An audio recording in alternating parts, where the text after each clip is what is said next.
ನಮಸ್ಕಾರ ಫ್ರೆಂಡ್ಸ್, ನಾವಿವತ್ತು ಉಪಯೋಗಿಸ್ತಿರತಕ್ಕಂಥ ಆಹಾರ ಪದ್ಧತಿ ಏನಿದೆ, ನಮ್ಮ ಶರೀರದಲ್ಲಿ ಹಲವಾರು ರೀತಿಯ ಒಂದು ಕೆಟ್ಟ ಕೊಲೆಸ್ಟ್ರಾಲ್ ಅನ್ನೋದು ಶೇಖರಣೆ ಆಗ್ತಾ ಹೋಗ್ತಾ ಇದೆ.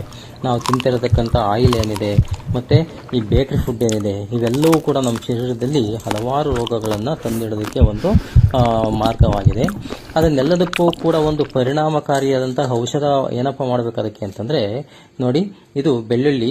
ಈ ಬೆಳ್ಳುಳ್ಳಿ ಇಲಕನ್ನ ಈ ತರ ಸುಲ್ಕೊಂಡ್ಬಿಟ್ಟು ಒಂದು ಇಲಕನ್ನ ಡೈಲಿ ಒಂದು ಇಲಕನ್ನ ಒಂದು ವಾರದ ಅಥವಾ 2 ವಾರದ ಮಟ್ಟಿಗೆ ಒಂದೊಂದು ಇಲಕನ್ನ ಡೈಲಿ ನಾವು ತಿಂದ್ಬಿಟ್ಟು ಒಂದು ಗ್ಲಾಸ್ ಬಿಸಿ ನೀರನ್ನ ಸ್ವಲ್ಪ ಬೆಚ್ಚಗೆ ಮಾಡ್ಕೊಂಡ್ಬಿಟ್ಟು ಬಿಸಿ ನೀರನ್ನ ಕುಡಿತಾ ಹೋದ್ರೆ ನಮಗೆ ಆದಷ್ಟು ಇದ್ರ ರಿಸಲ್ಟ್ ಗೊತ್ತಾಗುತ್ತೆ.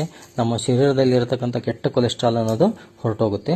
ನಾವು ಕೂಡ ಇದನ್ನ ಮಾಡ್ತಾ ಇದೀವಿ, ನೀವು ಮಾಡಿ. ಹಾಗೆ ಈ ವಿಡಿಯೋನ ಶೇರ್ ಮಾಡಿ, ಹಾಗೆ ಕಮೆಂಟ್ ಮಾಡಿ, ಹಾಗೆ ನಮ್ಮ ಪೇಜ್ನ ಫಾಲೋ ಮಾಡಿ. ಹಾಗೆ ಇದರಲ್ಲಿ ಹಲವಾರು ರೀತಿಯ ಒಂದು ಔಷಧೀಯ ಗುಣಗಳು ಇದಾವೆ. ಇವತ್ತು ಈ ಒಂದನ್ನು ಮಾತ್ರ ಹೇಳ್ತಾ ಇದ್ದೀನಿ.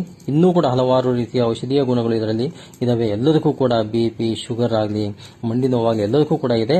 ಇವತ್ತೊಂದನ್ನು ಹೇಳ್ತಾ ಇದ್ದೀನಿ, ಆದಷ್ಟು ಈ ವಿಡಿಯೋನ ಶೇರ್ ಮಾಡಿ.